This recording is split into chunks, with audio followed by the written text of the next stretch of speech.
ওটা হইতেছে ক্লিয়ার একদম। সেকেন্ডে মিনিটের ভিতরে ক্লিয়ার করে দেয়। পরিষ্কারও করতেছে আমাদের এইগুলো ময়লা পরিষ্কার করতে আইছি। Good, very good. কেনা যায় ছোটটা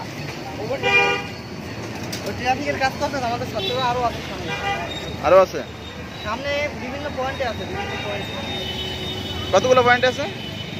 বরিশালের যে কয়টা পয়েন্ট আছে, আমতল আছে, পুলিশ লাইন আছে, তারপর হচ্ছে বাংলা বাজার, রেল গেট, তারপরে লঞ্চ ঘাট, তারপরে চকের ভিতর আছে, কাকুলি মোড় আছে।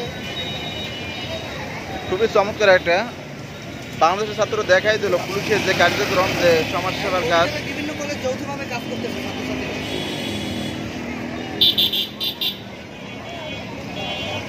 শান্তি শৃঙ্খলায় নিয়োজিত আছে বাংলাদেশ ছাত্র।